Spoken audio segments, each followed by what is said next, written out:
हमारे देश में उत्तर प्रदेश कई चीजों के लिए प्रसिद्ध है और अपराध उन्हीं में से एक है।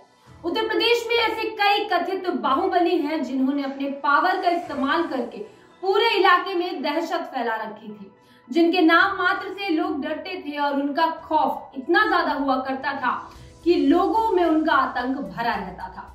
सभी उनसे डरते थे और कोई भी उनके खिलाफ जाना तो दूर उनके खिलाफ आवाज तक नहीं उठा सकता था। लेकिन उससे पहले नमस्कार, आप देख रहे हैं जीवन 24 और मैं हूं आपके साथ प्रियांशु।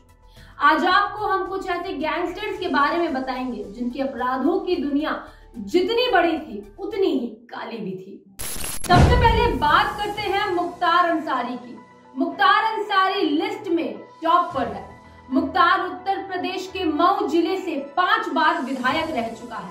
पिछले 17 सालों से वो जेल में ही बंद है। मुख्तार पर मर्डर, किडनैपिंग और एक्सटॉर्शन जैसे दर्जनों संगीन अपराधों के तहत मुकदमे दर्ज हैं। वो जेल में रहकर भी चुनाव जीतता रहा है। रिपोर्ट्स के मुताबिक वो जेल के अंदर से ही अपनी गैंग ऑपरेट करता था। मुख्तार पर साल 2005 में मऊ में दंगे भड़काने के आरोप लगे थे। उस पर बीजेपी नेता कृष्णा नंदन राय और उनके 7 साथियों की हत्या का मुकदमा भी दर्ज किया गया था। बता दें, मुख्तार ने साल 2005 में गाजीपुर पुलिस के सामने सरेंडर कर दिया था। अब बात करते हैं अब्बास अंसारी की। अब्बास अंसारी मुख्तार अंसारी का ही बेटा है। अब्बास अंसारी शॉटगन शूटिंग में अंतरराष्ट्रीय खिलाड़ी रहा है।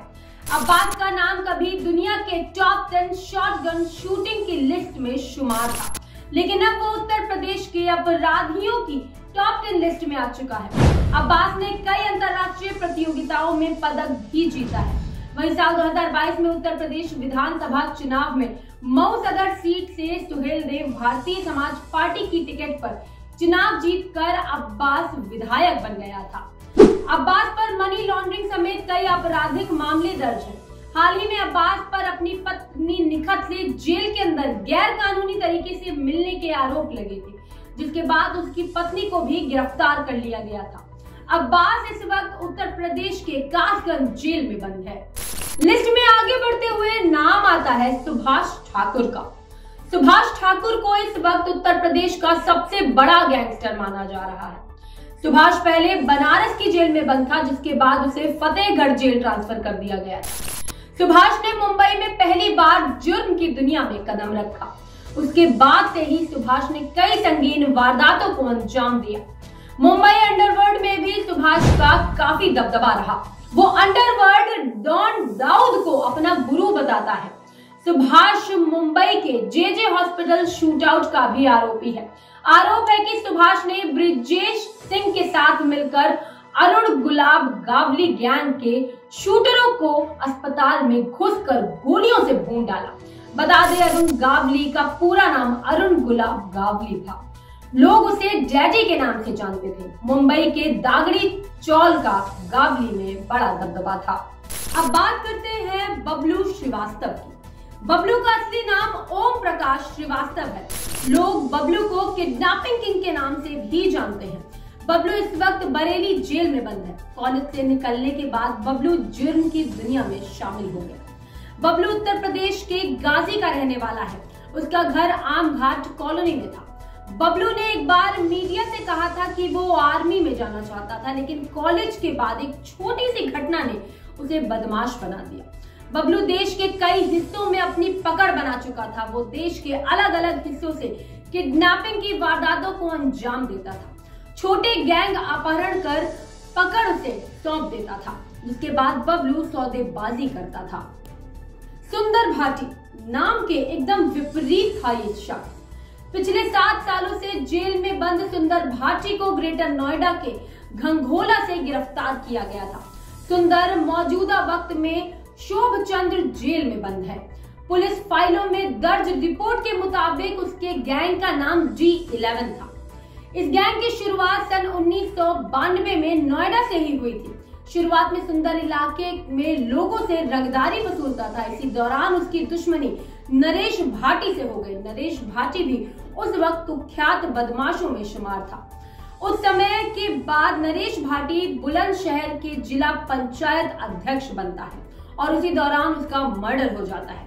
उसकी हत्या का आरोप लगता है सुंदर भाटी पर।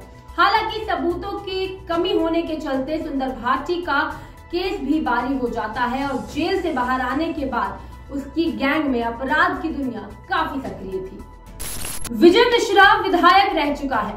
भदोई में आपराधिक गतिविधियों के चलते वो कुख्यात बदमाशों की सूची में शुमार हो गया। विजय मिश्रा को भी प्रदेश की इस लिस्ट में रखने के कई कारण हैं। पुलिस से लेकर ईडी सब उस पर नकेल कस चुके हैं। विजय के खिलाफ ईडी ने मनी लॉन्ड्रिंग केस के तहत जांच शुरू की थी, जिसके बाद उत्तर प्रदेश के अलग अलग हिस्सों से उसके 55 करोड़ रुपए की संपत्ति को जब्त किया गया था। इस वक्त वो आगरा जेल में बंद है। उसके खिलाफ अपने रिश्तेदारों की संपत्ति पर कब्जा करने, रेप समेत और कई आपराधिक मामले दर्ज हैं। खान मुबारक की बात करें तो खान मुबारक बेहद ही शातिर अपराधी है। वो अंडरवर्ल्ड के कुख्यात शार्प शूटर जफर सुपारी का भाई है। खान मुबारक इस वक्त उत्तर प्रदेश की हरदोई जेल में बंद है। 3 साल पहले उत्तर प्रदेश की एसटीएफ टीम ने खान मुबारक को अंबेडकर नगर से अवैध असलहों के साथ गिरफ्तार किया था। पुलिस और एजेंसियों से मिली जानकारी के मुताबिक उत्तर प्रदेश में जफर सुपारी का सारा काम खान मुबारक ही देखता था। संजीव जीवा महेश्वरी इस वक्त उत्तर प्रदेश की मैनपुरी जेल में बंद है। संजीव का कनेक्शन मुख्तार अंसारी से बताया जाता है। कहा जाता है कि वो मुख्तार अंसारी का खास शार्प शूटर रहा है। मुख्तार के लिए काम करते हुए उसने कई वारदातों को अंजाम दिया है। उसका नाम कृष्णानंदन राय की हत्या में भी सामने आया था।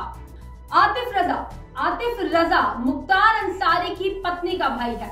31 जनवरी 2022 को आतिफ पर मऊ के दक्षिण टोला थाना में आतिफ के खिलाफ गैंगस्टर एक्ट के तहत एफआईआर दर्ज की गई थी। इस मामले में आतिफ को जमानत दे दी गई थी, लेकिन फिर बाद में अब्बास के खिलाफ मनी लॉन्ड्रिंग कार्रवाई हुई तो आतिफ भी इस जद में आ गया और इसी के चलते उसे भी गिरफ्तार कर लिया गया। इस समय आतिफ प्रयागराज जेल में बंद है। इस वीडियो का आखिरी नाम है योगेश भदौड़ा। 15 सालों तक अपने गांव का प्रधान रहा।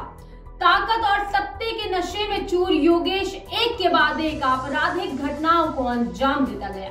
उसके खिलाफ हत्या, रंगदारी और फिरौती जैसे मामले दर्ज हैं। वो इतने में ही नहीं रुका, उसने पुलिस पर भी हमला किया। उसके गैंग का नाम D75 है।